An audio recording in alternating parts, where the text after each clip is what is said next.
Hello everyone, this is Dr. Peter Terzop. I wanted to do this education video. It's kind of a combination of a lot of different ideas about, one of them is about feedback. One thing is I do a lot of feedback. I use a lot of time for feedback, and obviously that's the most important element of it is giving either some support ahead of time or to give feedback afterwards. And what's one of the coolest things is when you see someone use feedback, especially videos, and they know they can take the video links, put them in a file, and keep them for future use. Whereas traditionally online, you get the feedback and it disappears over time. You don't have access to it and you lose it.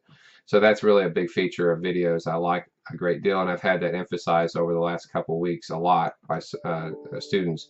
Having said that, it's kind of frustrating when students will contact you and say, "Why didn't I get any feedback?" And you're like, "Well, you did get feedback," and then they'll say, "Well, I don't understand it." Well, that's fine, but you need to read the feedback, and they'll try to play. It's not a game, but it's just I don't want to log into the computer to get it, but my app on the phone doesn't do it, so I want you to tell me what it is. That doesn't work. Okay, so it's like I have nothing else to do. Like I don't have 120 students to go and grade and do things and all that. That's why we put it in the computer so everybody has access to it. Administrators, teachers, student, the student, excuse me, not students, but student. So that's very, very important. You need to take time. If you're not taking time to read the feedback, then one, don't contact the professor till you do, unless you just simply can't get to it. Call the academic advisor, call your IT help desk, but the professors are busy. You do that first, then contact them. I don't understand your feedback because of this, specifically. That would help quite a bit. Another thing too is I always talk about the ex-girlfriend or ex-boyfriend syndrome. Nobody wants to know about the ex-boyfriend or ex-girlfriend. So when you say, well, my last professor or my professors, all I can really say a lot of times is I'm sorry they failed you. If they didn't give you good feedback or they didn't let you know that you were plagiarizing or they didn't tell you that it was wrong or it was a bad source like Wikipedia, there's nothing I can really do about that. I can apologize, which I normally do, but at the end of the day, I'm here to show you what the right way is. And then I hear, well, but they do this and they do that. That's fine. However, professors do, they all have quirks. Just like you have your quirks, I have my quirks. We're all celebrating diversity. So if you celebrate the diversity of your comments, then celebrate the diversity of my comments. Okay? But having said that, there are some professors that simply don't care. I know this is going to break a lot of your hearts, but it's true. And there's some that care a lot. They care too much sometimes because they just can't keep any, order to the classroom. You just need somebody that does care, holds you to the line, and really supports you all the way through. And that's a hard balance to achieve. But I think many professors do it, okay? Uh, the other aspect is I had a couple students over the last couple of weeks ask me about example papers. Like I need an example paper, so I give them example papers. And what they want is an example paper from an assignment because they in essence use the example paper to mimic it. Like this is what all the sections look like, and this is what I delete some of this, but I'll basically rewrite the paragraphs a little differently with maybe another source. That's not what education's about. I'm just making it clear. It's kind of a game that some people play. It's not a good game because at the end of the day, it's like I tell my 8-year-old, you're really just hurting yourself. It's like if you don't brush your teeth, you're not hurting me, but you're really going to hurt yourself. That's really the big thing.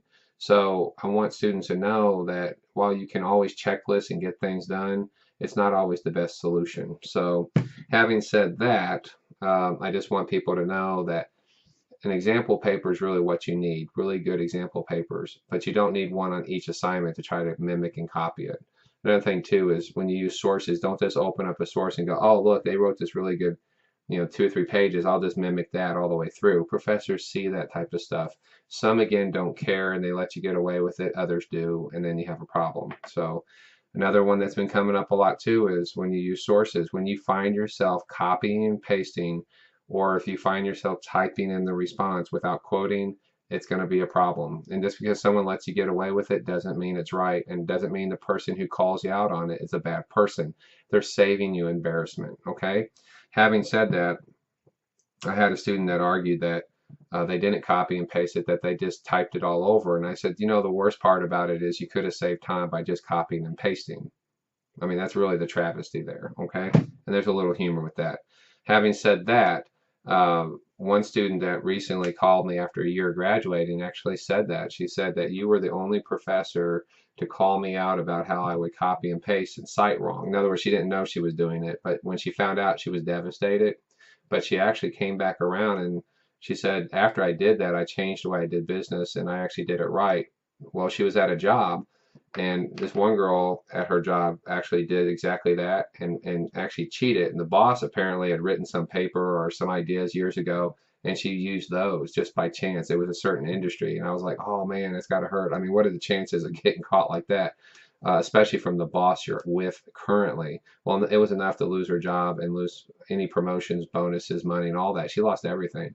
And because my student understood that, she stood up to that person and she got the promotion bonus and all that. So it does, while we may have some hard days in education, not every day is rainbows and butterflies, but there are payoffs for doing things the right way. So if you want to be a checklist student, I do have a video. Just look back, maybe a few hundred videos, but you'll see it. It talks about checklist students, and I technically I can be a checklist professor too if that's what you want, but I really believe in the benefits of education. So having said all of that, this video should be about right, and I'll see you all later, and thanks for the ideas.